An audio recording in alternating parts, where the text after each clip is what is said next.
Hello friends, আশা করি তোমরা ভালো আছো, সুস্থ আছো। আমি একটু উপকার হয়েছি, যাই হোক আজকে একটু ভালো আছি।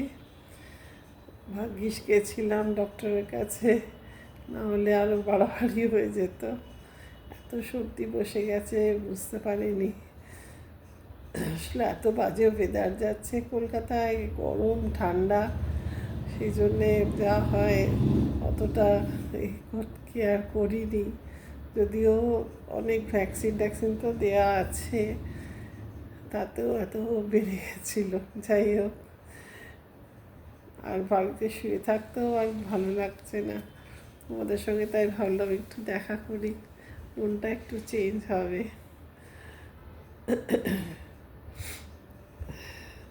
এখন সন্ধ্যে হয়ে গেছে, চা খাওয়া হয়ে গেছে।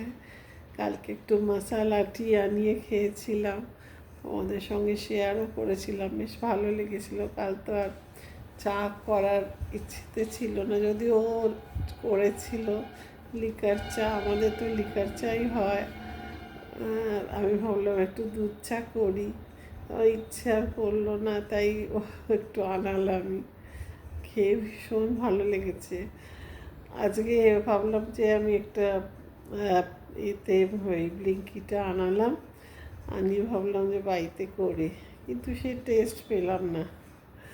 এটা কিরকম ইনস্ট্যান্ট চা দিয়ে দিয়েছে, ব্রুক বন্ডেরই। বলছে খালি জল দিয়ে আর মানে গরম জল ঢেলে খেতে। এটা ঠিক টেস্ট পেলাম না সেরকম।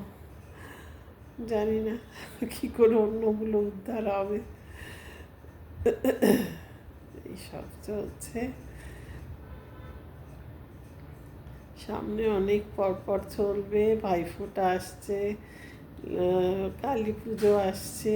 আমার বাপের বাড়িতে বিরাট জগদ্ধাত্রী পুজো হয়, তোমাদের সঙ্গে নিশ্চয়ই শেয়ার করবো। জগদ্ধাত্রী পুজো আসছে, এখানে কালী পুজো হয়, কালী পুজোও শেয়ার করবো, ইচ্ছে আছে। শরীরটা যেন ঠিক থাকে সেটাই ভাবি।